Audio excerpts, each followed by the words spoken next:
मराठी भाषा को लेकर ठाकरे बंधु एक मंच पर नजर आए। महाराष्ट्र में एक सुर में लोगों ने आवाज उठाई कि कोई तीसरी भाषा कैसे थोप सकता है। इसी को लेकर कई ऐसे वीडियो भी सामने आए जहां पर मराठी भाषा का अपमान करने पर उन्हें मनसे स्टाइल में जवाब भी दिया गया। हमारे साथ मनसे के शहराध्यक्ष हैं, उनसे हम जानेंगे कि आज इस रैली में क्या कुछ खास है। राज ठाकरे यहाँ आने वाले हैं, किस तरह की तैयारियां हैं और आज की पॉइंट क्या रहने वाला है राज ठाकरे का। देखिए, सबसे पहले मैं खुशी का बात ये बताना चाहता हूँ कि सम्मानीय राज साहब यहाँ पे आ रहे हैं। बहुत ही बड़े पैमाने पे लोग आए यहाँ पे आएंगे, खुशी का माहौल है। मीरा भाईंदर मराठी मानुस ने जो मोर्चा निकाला था, वो मोर्चा में बहुत अच्छी तरीके से हैंडल किया गया था हम लोग की तरफ से। तो उसको शाबाशी देने के लिए, उसका प्रशंसा करने के लिए यहाँ पे मीरा भाईंदर में सम्मानीय राज साहब आ रहे हैं। तो मैं उनका स्वागत करने जा रहा हूँ और बालाजी सर्कल पे बहुत बड़े पैमाने पे न भूतो न भविष्य ऐसा उनका सत्कार होगा।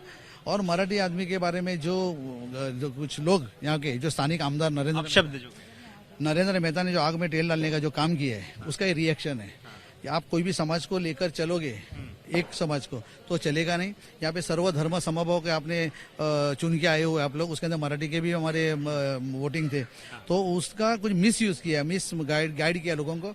और वो मोर्चा के अंदर उन्होंने हाईजैक करने का कोशिश किया। और वो मोर्चा जो था वो व्यापारियों का मोर्चा था, उसमें कोई पॉलिटिकल ये नहीं था, लेकिन इन्होंने एंगल दिया। इनके जो कुछ सहकार्य थे उसमें तरुण शर्मा थे, सत्ताधारी के विक्रम प्रताप थे, शैलेश पांडे थे, ये लोग थे।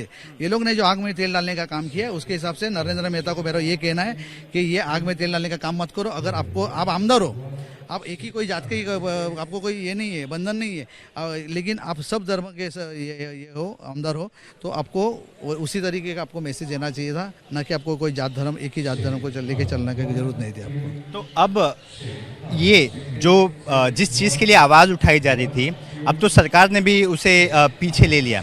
आगे की भूमिका क्या रहने वाली मन? देखिए, सरकार की भूमिका जो है वो राज साहब उसके बारे में बात करेंगे। मैं इतना ही कहना चाहता हूँ, ये महाराष्ट्र है, महाराष्ट्र की संस्कृति, मराठी भाषा यहाँ पे चलनी चाहिए। और हिंदी भाषा जो है उसका हम लोग अनादर नहीं कर रहे, उसका हम लोग आदर ही कर रहे हैं, ताकि जो प्रांत में अपन रहते, तो अगर कोई प्रांत में अगर रहते और उसकी भाषा पर नहीं बोलोगे तो ये गुनाह है। यानी मैं ये कह सकता हूँ ये व्यक्तिगत अधिकार है, आपको अगर सीखना है तो आप सीखे, लेकिन सरकार किसी पर जबरदस्ती नहीं करे।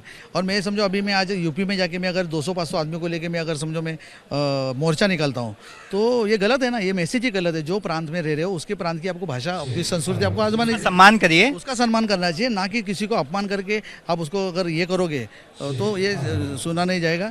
इसको वैसा का वैसा जवाब दिया जाएगा आपके माध्यम से। उसी तरह से मनसे स्टाइल में मार पीट कर, थोक बजा कर समझाया। मराठी का अपमान करेगा, महाराष्ट्र का अपमान करेगा, तो वैसा का वैसा जवाब दिया जाएगा उसको।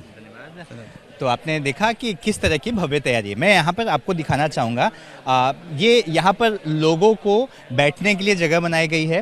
राज ठाकरे यहीं पर खड़े होकर लोगों को संबोधित करेंगे और बताएंगे कि भाषा, मराठी भाषा का अगर किसी ने अपमान किया तो उसे मन से अपनी स्टाइल में सबक सिखाएगा। जिस तरह से कई सारे वीडियोस भी हमने देखे हैं।